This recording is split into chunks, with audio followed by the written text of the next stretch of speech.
I'm coming to Bosman Asari. Bosman Asari, who taught his students, said NDC is an existential threat to Ghana's democracy.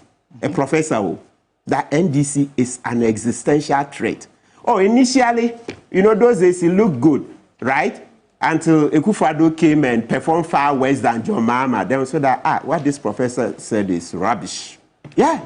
You see, those days, because he was said that MPP were elite, they were supposed to be better. But now we've seen that John Mahama, who is not a lawyer, has performed far better than a lawyer. I mean, that's where my pain is. Really no, yeah, that was the narrative. Yes.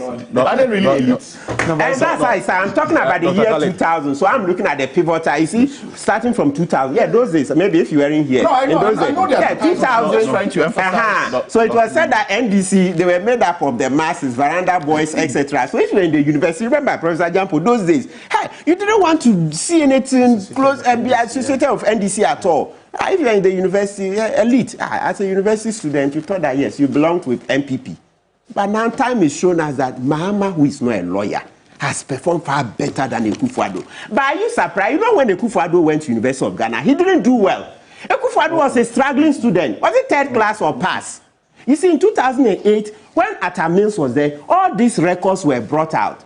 Then, eventually, you see how God too behaves. That's my problem with God. Atta Mills was annexed, he died.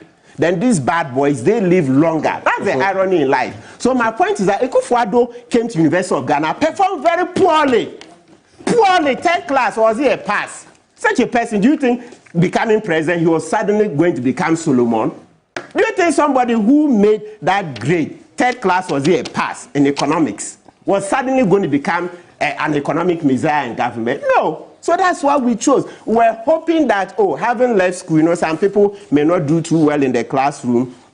They come into the field and they excel. And so because he had those few cases, just like those ones I've won in the court, MPP versus AG and the rest, so we thought the man had transformed. It was even later. Look, Justice Kulendi, when he's teaching his students, he said he wrote those submissions, the cases that Akufo-Addo won. Kulendi said it. You ask lawyers who have been graduating in the last few years. Yes, when he teaches, he says the submissions, MPP versus AG, those cases, he wrote them. So it means Akufo-Addo just read. So for me, the time he was coming, because he had won those cases, I thought, with those submissions, then the man is transformed. It's turned out that he has never transformed from the 3rd class.